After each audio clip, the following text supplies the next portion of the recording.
This is Get the Balance Right, a podcast for female entrepreneurs who are totally stressed out over money and managing their busy lives. I'm your host, Heather Zeitzwolf, profit advisor and money coach. I help my clients run more profitable businesses. I take the mystery and confusion out of their numbers so they can reach their financial goals. Join us for a holistic approach that supports a healthy lifestyle while obtaining financial freedom. Stop freaking out. It's time to get the balance right.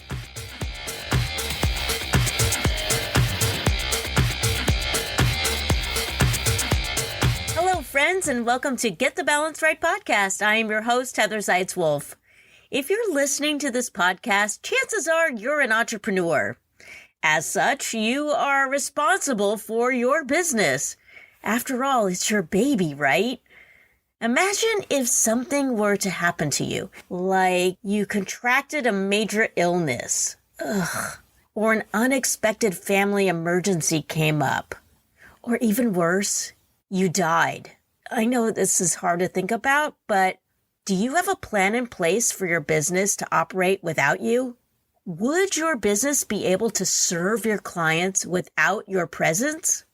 Would someone be responsible for taking care of the operational side, such as making sure payroll was run, vendors and contractors were paid, and that your clients were notified of your status?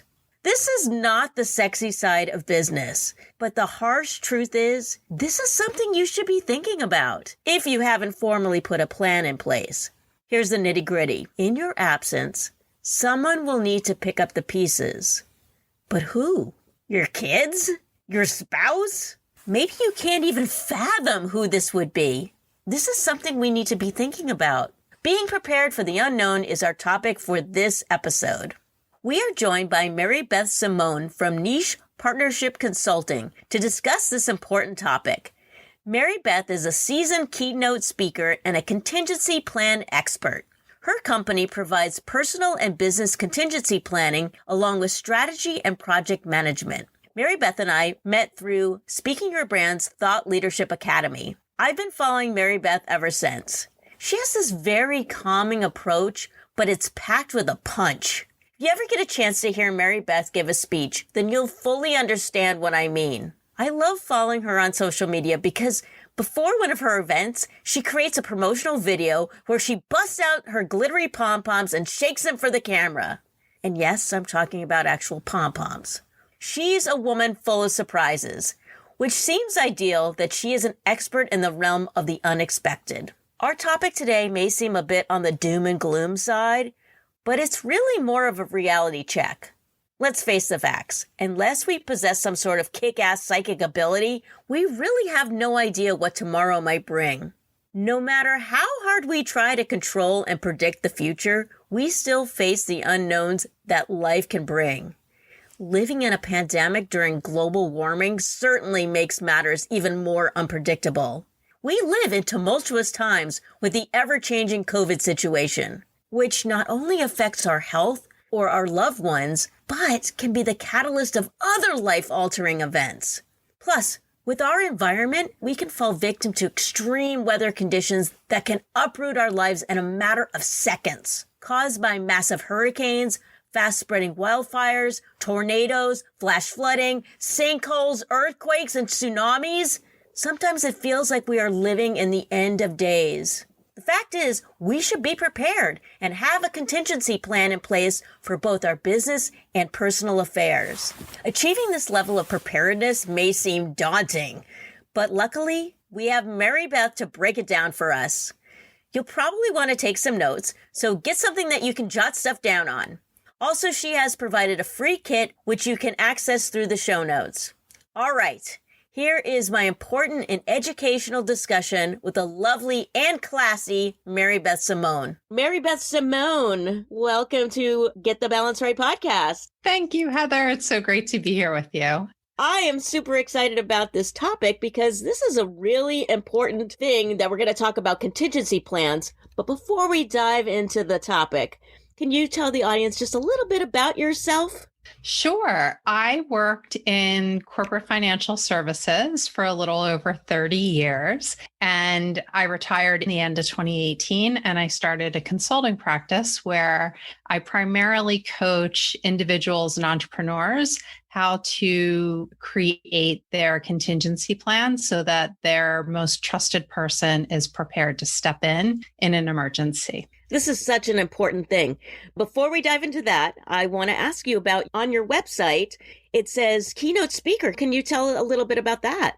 I use public speaking as my main marketing tool for my business. I speak at conferences. Obviously, I do podcast interviews. I host my own events and I speak at organizations. Nice. And as far as your offering goes, is this a one-on-one type consulting? Do you do group consulting? How does that work? I do both. I run group programs for the initial part of contingency planning. So I always encourage business owners to first create their personal contingency plan for their personal life, and then for their business, and then a business continuance playbook. But when I work with business owners or individuals, they all need the contingency plan for their personal life. So I run a group program for that because we can do that in a group setting in a more generic fashion. When we get into working just with creating business contingency plans, there's a lot of custom work. So that's done one-on-one, but I offer both. On your website, it also mentions that you do project management. So is that for in case of emergency, or do you help people set up their processes? Tell us about that offering. When I was in corporate, I was a project and program manager. So I ran projects at the business, divisional, and then programs at the enterprise level. I have extensive experience with that. So now I use that primarily to help small business owners with projects. Often it is strategic planning initiatives where they're trying to come up with a 3 to 5 year plan. Oh, okay. So it all kind of ties in together. Yeah. Wonderful. Let's dive into this topic. So for people that aren't really aware, what is a contingency plan? How would you describe that? A contingency plan is really a methodology that you put in place where we bring together all of the information about how you run your life or how you run your business. So the financial, all of the legal aspects, everything that is essential documentation from your birth certificate to your marriage certificate, all of that kind of stuff, all of your legal documents, and put it together in a binder. So I help my clients create a physical document storage of all of this important information. Once we have all of that together, then I recommend that they review it with their second in command. Sometimes we have to spend some time trying to figure out who is the best person to be the second in command. But it's important that they not only put the information together, but that they review it with someone who they are asking to implement the plan in case they experience an emergency. Then that gets stored in a fireproof safe. And then they review it annually, make updates, and review it with the person who needs to implement it. This past year or so with COVID, it has proven that having a plan, a contingency plan, is really super important.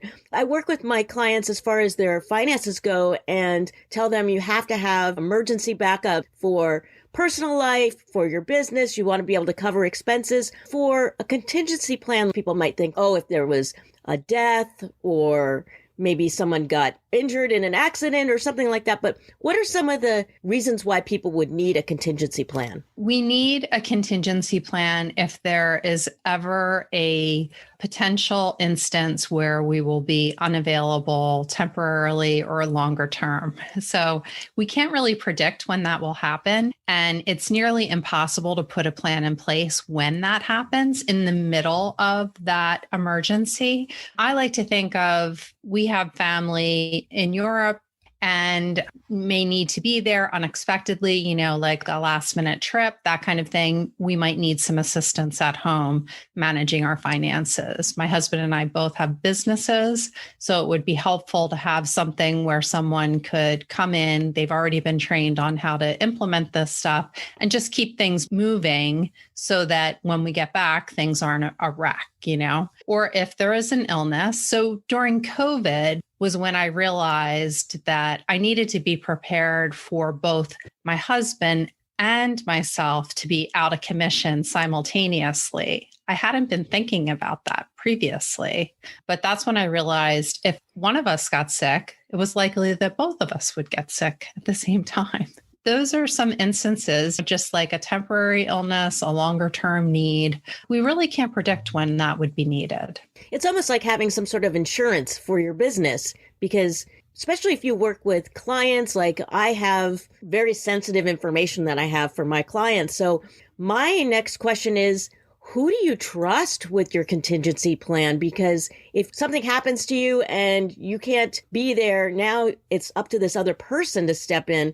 Who do we trust for this? Yeah, so this is a big topic of conversation with my clients. Sometimes people have an automatic response or thought that it should be an individual. They might think, oh, it should be my spouse or it should be my adult child. But what we really need to do is evaluate if we can trust them 100% with all of our financial information, really the keys to everything that we own and everything that we can do. If they accept our mortality and they can really go through and have that conversation with us about when something goes wrong. If they're going to become a puddle of tears just having the conversation, then they don't really have the personality to be the second in command. And they need to be really talented at doing difficult things. So just imagine something has happened to you and someone needs to step in. Are they going to be able to manage that maybe emotional stress of, oh, something's wrong with Heather, something's not going well, and I need to help her with her business and her life. And then they need to really be good with paperwork, process, technology, all of that kind of stuff. Yeah, that sounds difficult. Now, I'm just spitballing now, are there companies out there that will take over as far as like for a contingency plan? Can you hire somebody to do this for you? It is difficult to find someone to hire to do it for you. Ideally, I suggest that it's someone who would be along the lines of your power of attorney, that kind of person who you would trust. Some people like to divide up the responsibilities. So maybe they would have one person for their personal life and another person for their business. Sometimes you have an accountant or a bookkeeper who you trust and have a really great and close relationship with. Maybe that's the person who you entrust to be that second in command. Oh, wow.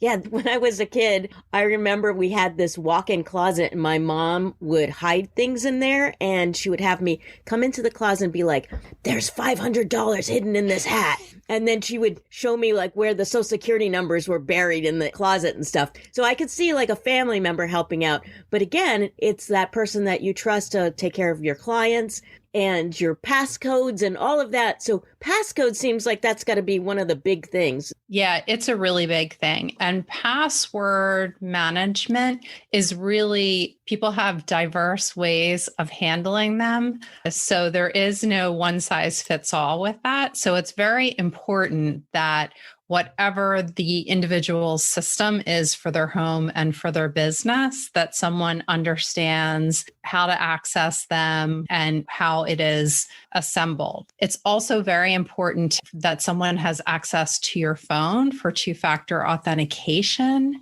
So that is something that really can be a gap for a lot of people to be able to unlock your phone. And then I've also seen that it's important for people to have access to your cloud. If something happens to someone and they don't have the password to your cloud, they may not be able to access your photos and all of that kind of like personal and important information. Oh, wow. Yeah, there's so many things. Now, what about credit cards and banks? Should you be thinking about if this person is your second in command for this, do they have to be signed on as something on your utility bills and your credit cards? And how do you go about that?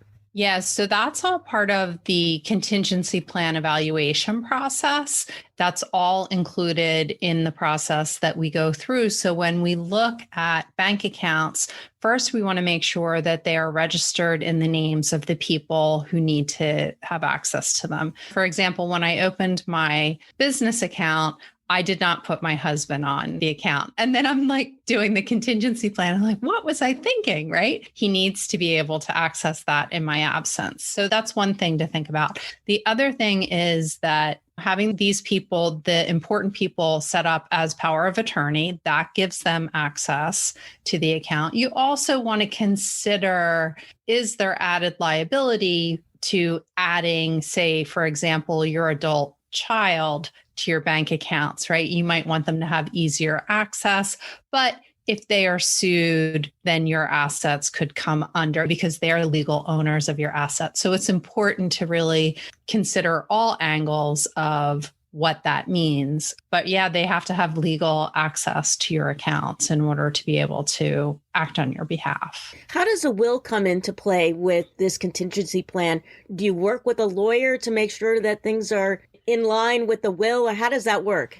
Yeah, so I would have to say that the majority of my clients do not have a will in place when I begin working with them. And I would say that they range from 35 to 65 years old. They could be like early earners to multimillionaires, and they don't have a will in place and a family and everything. And it's just something that people put on the back burner. 2/3 of American adults do not have their estate planning documents in place. The legal documents are the foundation of your contingency plan. Some clients have an aversion to an attorney. I have an extensive network of attorneys across the United States. And so I usually do some research and try and identify someone who is a good personality match for my client to work with, and then get them set up with completing their estate planning documents to make sure that they are in place. And creating the contingency plan takes about 4 weeks. Usually in that time, if they're working with the attorney simultaneously, they'll have all of their estate planning documents in place as well by the end of the 4 weeks. Oh, wow. It's a pretty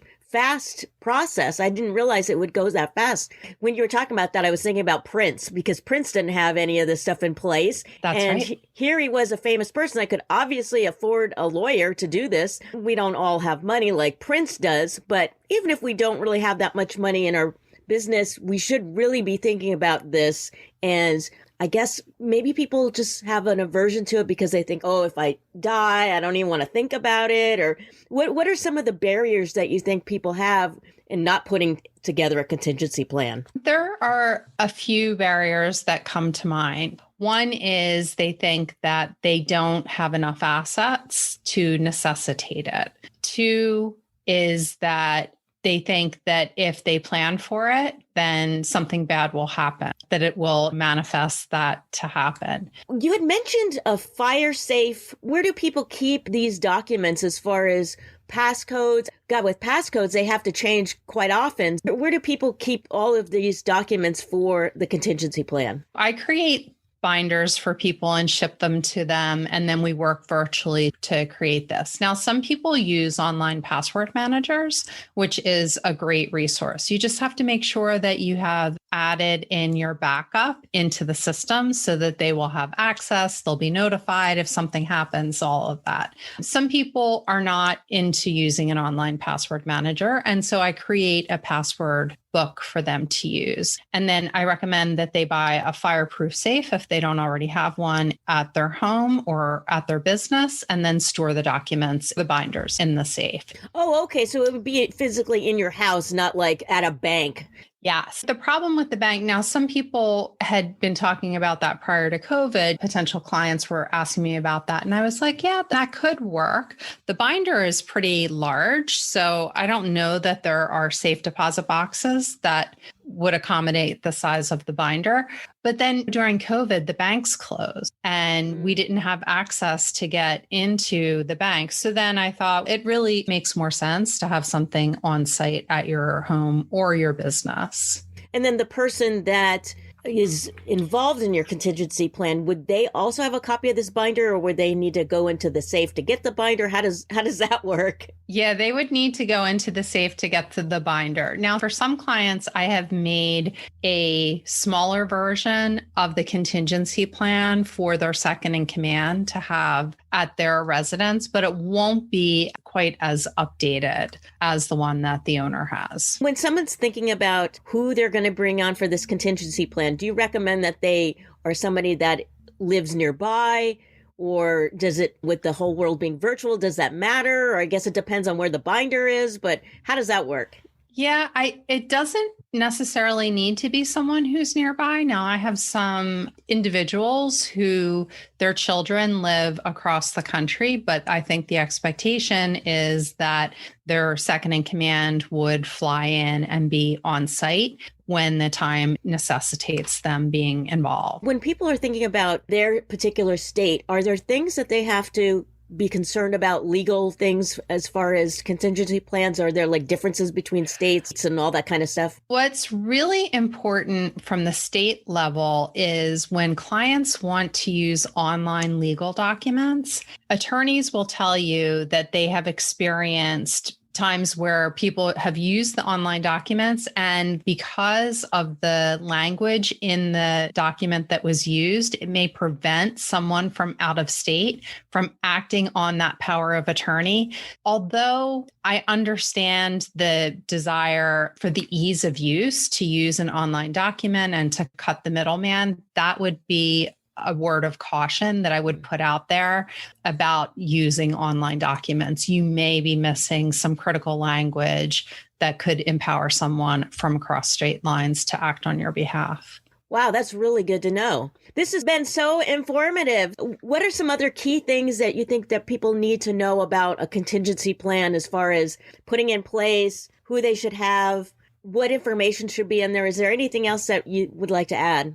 Yeah, I think one of the key pieces is that it's essential that we create our contingency plan when we don't need it. So we need to create our plan when everything is going fine, when we have the time to think through and to go through the process. Like I said, it takes 4 weeks, 12-hour commitment for clients to create each plan. 4 weeks for their personal, 4 weeks for their business, and then 2 to 4 weeks for the business continuance playbook.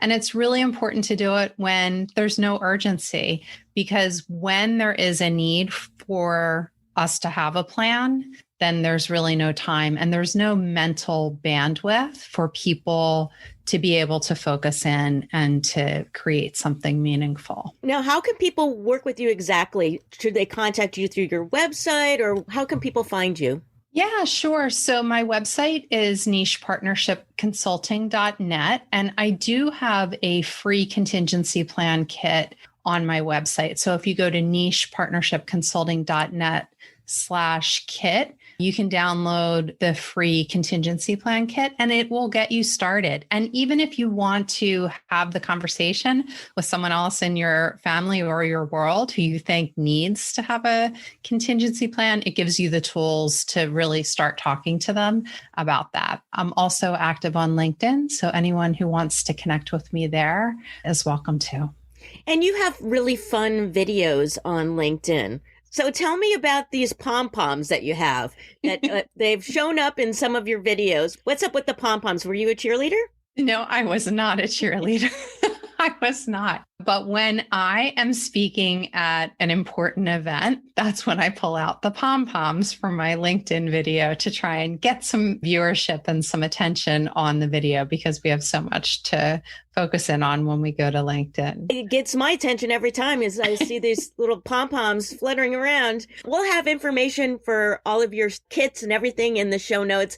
And you mentioned that you're on LinkedIn. Are you on Instagram, or where else do you hang out that people can find you? I am on Instagram and on Facebook as well. Cool. If people wanted to hire you to do public speaking, do you speak mainly about contingency plans, or do you have other topics?